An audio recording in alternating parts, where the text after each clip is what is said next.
Plastic या दूसरी चीजें भी खा लेते हैं जो उनके स्वास्थ्य के लिए नुकसानदायक हो सकता है। इसी समस्या को देखते हुए जेपी भैया ने एक अच्छा इनिशिएटिव स्टार्ट किया है। अब धीरे धीरे पातलों की जगह स्टील प्लेट का यूज किया जाएगा, क्योंकि स्टील प्लेट से भोजपुर में सक्रिय हुए ओबिदुल्लागंज के जेपी शर्मा।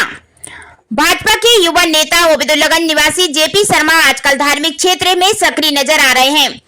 आपके द्वारा मंदिरों में थाली भेंट करने की मुहिम चलाई जा रही है। क्षेत्रवासी इस मुहिम को भी राजनीति से जोड़ते हुए उन्हें भाभी भोजपुर से उम्मीदवार के रूप में देख रहे हैं। पहले भी उनका नाम युवा विधायक के रूप में तेजी से भोजपुर से चला था। हालांकि भोजपुर पटवा का गढ़ माना जाता है। चुनाव के पहले मंडीदीप ओबिदुल्लागंज के नेता कोशिश तो करते हैं, किंतु दुर्भाग्यवश भाजपा कांग्रेस दोनों ही पार्टियां क्षेत्रीय उम्मीदवारों के अरमानों पर पानी फेर देती है। नमस्कार, हम बैठे हुए हैं भोजपुर विधानसभा के ओबिदुल्लागंज में। हमारे साथ वरिष्ठ भाजपा नेता और एक लंबे समय से सामाजिक क्षेत्र में कार्य कर रहे हमारे बड़े भाई आदरणीय जेपी शर्मा जी हैं। ये लगातार कहीं ना कहीं समाज में युवा पीढ़ी को एक संदेश देने का काम करते हैं। कभी बेटियों के लिए मार्गदर्शित कार्यक्रम हो या अन्य कार्यक्रम हो। हाल ही में एक थाली वितरण अभियान इन्होंने यहाँ के भोजपुर विधानसभा के मंदिरों के लिए चलाया है, जिसको लेकर काफ़ी चर्चाएं हैं। इसके अलावा अन्य सामाजिक क्षेत्र में इनके जो कार्य चलते हैं उससे भी युवा पीढ़ी को मार्गदर्शन मिलता है। आइए हम जानकारी देते हैं कि उनके मन में ये विचार और इस तरफ एक कैसे भावना जुड़ी पॉलिटिकल उससे हटके। जेपी भैया, ये जो लगातार आपकी सोशल वर्किंग के काम, युवा पीढ़ी को जागृत करने के लिए, बेटियों को बढ़ाने के लिए, ये प्रेरणा आप पॉलिटिकल क्षेत्र से इसमें सामाजिक क्षेत्र में जो आए, ये प्रेरणा कैसे आ रही है? ये जब हम राजनीति में सक्रिय होते हैं तो राजनीति समाज के बीच रहकर की जाती है और सामाजिक मुद्दों को राजनीति से अलग नहीं किया जा सकता। अगर समाज स्वस्थ होगा, अगर समाज में अच्छे लोग सक्रिय होंगे तो राजनीति भी स्वस्थ होगी और समाज की सेवा करना ही राजनीति का मुख्य उद्देश्य है। वर्तमान परिस्थितियों में कई मुद्दे ऐसे हैं जो राजनीति से अलग हट गए हैं, सामाजिक लगते हैं, पर मेरा सोच ये है कि अगर समाज से जुड़ना है, समाज का भला करना है तो किसी भी क्षेत्र में रहकर किया जा सकता है। जरूरी नहीं कि वो कार्यक्रम राजनीति की हो। आज की जो युवा पीढ़ी है, भोजपुर के हमारे जो युवा हैं, उनको आप क्या संदेश देना चाहेंगे कि वो राजनीतिक क्षेत्र में या सामाजिक क्षेत्र में किस क्षेत्र में काम करें ताकि ज़्यादा से ज़्यादा अच्छा उन्हें रिजल्ट मिले? मैं इतना योग्य और बड़ा नहीं हूँ कि मैं संदेश दे सकूँ, और मैं तो ये अपील कर सकता हूँ कि अपनी मर्जी के क्षेत्र में काम करें, जिसमें आनंद मिले, जिसमें मज़ा आए और जिससे समाज का या देश का भला हो। ऐसा कोई क्षेत्र चुने और काम करे। कोई पत्रकारिता में काम करे, कोई पर्यावरण के लिए काम करे, कोई समाज के किसी जल संरक्षण के लिए काम करे, बेटियों के लिए काम करे, बच्चों के लिए काम, कोई भी अपने क्षेत्र मन का क्षेत्र चुने और उसमें आनंद से काम करें।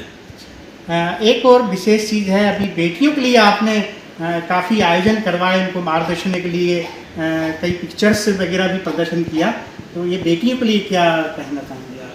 बेटियां समाज का प्रमुख अंग हैं और बहुत लंबे समय तक किसी कारणवश उन्हें अनदेखा किया गया। अब जिस हिसाब से बेटियां आगे बढ़ रही हैं, हर क्षेत्र में अपना परचम लहरा रही हैं, खेल में, राजनीति में, शिक्षा में, तो अब ज़रूरत जब वो घर से निकल रही हैं तो कुछ ऐसे प्रकरण सामने आ रहे हैं कि उनके साथ धोखे हो रहे हैं, उनके साथ गलत व्यवहार हो रहे हैं। एक नया ट्रेंड चला है जिसे हम लव जिहाद कह रहे हैं। तो मेरा उद्देश्य बस इतना था कि मैं अपने प्रयास से जितनी बेटियों को जागृत कर सकूं, उन्हें उन घटनाओं से अवगत करा सकूं, तो वो भविष्य में जब अपने घर से निकलें, अपने क्षेत्र में जाएं तो सावधान रहें, सतर्क रहें।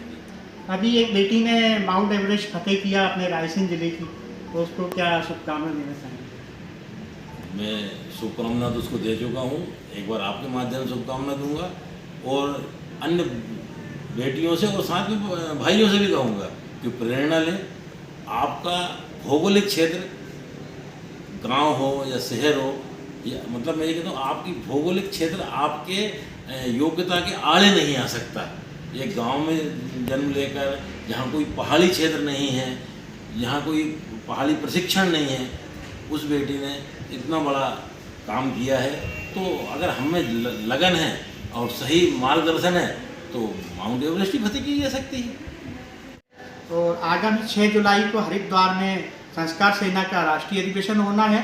लगातार संस्कार सेना संपूर्ण भारत में युवा पीढ़ी को माता पिता की सेवा के लिए प्रेरित करती है, उन्हें प्रेरणा देती है, चाहे स्कूलों के माध्यम से, कॉलेजों के माध्यम से, अन्य सेमिनार आयोजनों के माध्यम से।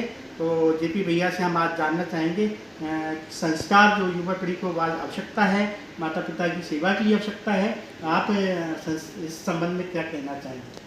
सबसे पहले तो मैं आपको बधाई और शुभकामनाएं देता हूं और बहुत बहुत साधुवाद देता हूं कि आपने एक ऐसे विषय को उठाया जो समाज के लिए बहुत ज़रूरी था।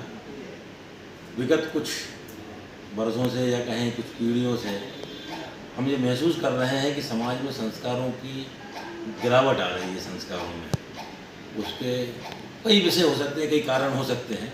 आपने एक ऐसे विषय को लिया, हरभजन भैया ने, और आपने एक संगठन बनाया और उसके लिए आप पूरी तरह समर्पित होकर काम कर रहे हैं। मैं आशा करता हूं कि आपका ये प्रयास बहुत सफल होगा और आप बहुत हद तक समाज में जो गिरावट आई है, जो संस्कारों और मूल्यों का पतन हुआ है, उसको ठीक करने में और संस्कारों को हमारी